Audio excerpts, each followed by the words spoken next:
আসলতে যেটো নিউজ প্ৰচাৰ হৈ আছে সেইটো স্পষ্টীকৰণ আমাও দিবলৈ ইচ্ছা আছিলে দিনহক ধন্যবাদ আপোনালোকক যোৱাকালি 12 তাৰিখ আছিলে আমাৰ সন্ধিয়া সময়ত এটা খবৰ আহিছিলে স্থানীয় লোকৰ পৰা গুনাইবৰি যে তাতে 2-3জন মান ব্যক্তিয়ে বহু দিন ধৰি পেনে ড্ৰাগছ সৰবৰাহ কৰি আছে আৰু গতিকে লগতে আমি এইটো বিষয়ে আমাৰ উদ্ধতম বিষয় জনালো আৰু লগতে আমাৰ TSP professional madam WSI Mandakini Devi লগত ষ্টাফ হয় এই গুনাইবৰিলৈকে ৰাওনা হৈ গ'ল সেই চক্ৰটো উৎখাত কৰাৰ কাৰণে আৰু তেওঁলোকৰ ওপৰত লিগেল একশ্যনটো ল'বৰ কাৰণে একৰ্ডিংলি আমি সিৰাজুল ইছলাম তেওঁৰ ঘৰটো গুনাইবৰিতে হয়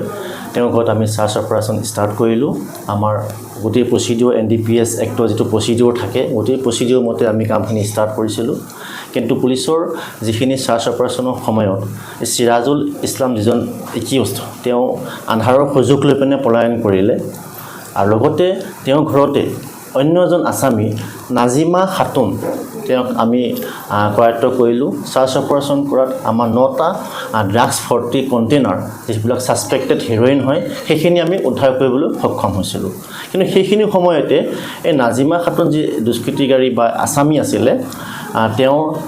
হাহুৰ মানে শাহুৰীক নামটো তেওঁ Jaytan Nessa as about 70 years হ'ব তেওঁ সেন্সলেছ হ'ল আমি গম পোৱা তেওঁ আগৰ পৰা হাৰ্টৰ কিবা অসুবিধা আছিলে আৰু অলপ অসুস্থ আছিলে তেওঁ যেহেতু কি সেন্সলেছ হ'ল তেতিয়া আমাৰ পুলিচৰ যি টিম তাতে আছিলে আমাৰ অফিচাৰসকল আছিলে তেওঁলোকে স্থানীয় ৰাইজ লগতে VDP যি কৰ্মীকৰ্তাসকল বা উইটনেছবিলাক আছিলে তেওঁলোকৰ সহযোগত মৈৰাবাৰী CHC লোকে সেই জয়তন নেছা নামৰ মানুহগৰাকীক লৈ অনা হৈছিলে চিকিৎসাৰ কাৰণে কিন্তু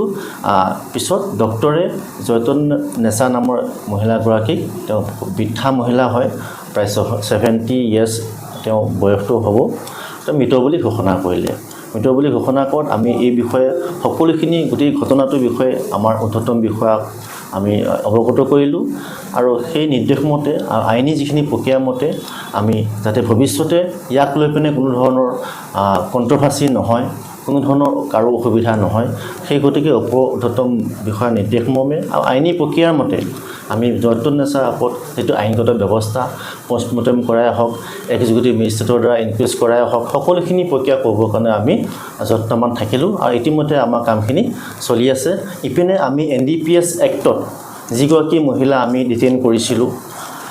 NDPS এক্ট মতে আমি কেছ ৰেজিষ্টাৰ কৰিছোঁ আমাৰ সেই কেছ মৈৰাবাৰী থানাৰ কেছ নম্বৰটো হৈছে 109/24 আণ্ডাৰ সেকশ্যন 21 (A)/25 NDPS এক্ট এই সেকশ্যন মতে আমি কেছ ৰেজিষ্টাৰ কৰিছোঁ দুজনকৈ আসামীৰ ওপৰত এগৰাকী হৈছে নাজিমা খাতুন অলৰেডি তেওঁক আমি ডিটেইন কৰিছোঁ সেকেন্ড গৰাকী হৈছে সিৰাজুল ইছলাম তেওঁ সেই ঘটনাস্থলীৰ পৰা পলায়ন কৰিছিলে বৰ্তমান আমাৰ তদন্ত চলি আছে আৰু আমাৰ যি এই ড্ৰাগছ বিৰোধী অভিযান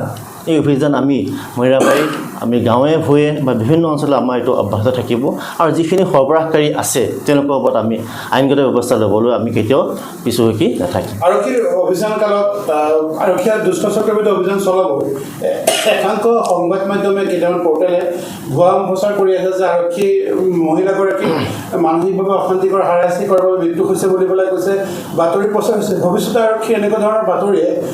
সামাজিক মাধ্যমত ক্ষতি নকৰে নেকি ডেফিনেটলি একচুৱেলি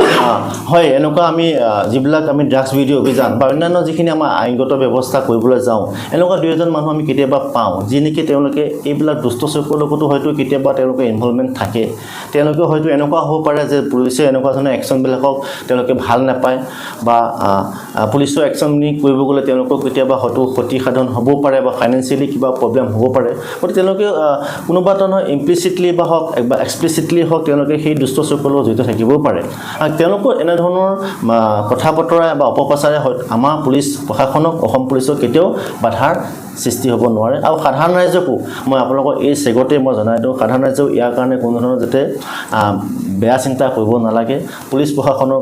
প্ৰতি যাতে বেয়া চিন্তা নকৰে আমি সদায় সাধাৰণ ৰাইজৰ কাৰণে কাম কৰি আছোঁ আৰু সদায় কৰি থাকিম ক্ৰাইম বন্ধ কৰাৰ ক্ষেত্ৰত আপোনালোকে যিখিনি ব্যৱস্থা গ্ৰহণ কৰিছে যিসকলে অপপ্ৰচাৰ কৰিছে তেওঁলোকৰ বিৰুদ্ধে ব্যৱস্থা গ্ৰহণ কৰিব ডেফিনেটলি আমি নিশ্চয়কৈ আমি তদন্ত কৰি আছোঁ যদি তেওঁলোকে অপপ্ৰচাৰ কৰিছে আমি চাই আছোঁ যদি উচ্চতম বিষয়াৰ লগতো আমি কথা পাতি আছোঁ আমি সেইমতে আমি লিগেল এটা একশ্যন ল'ব চেষ্টা কৰিম থেংক ইউ থেংক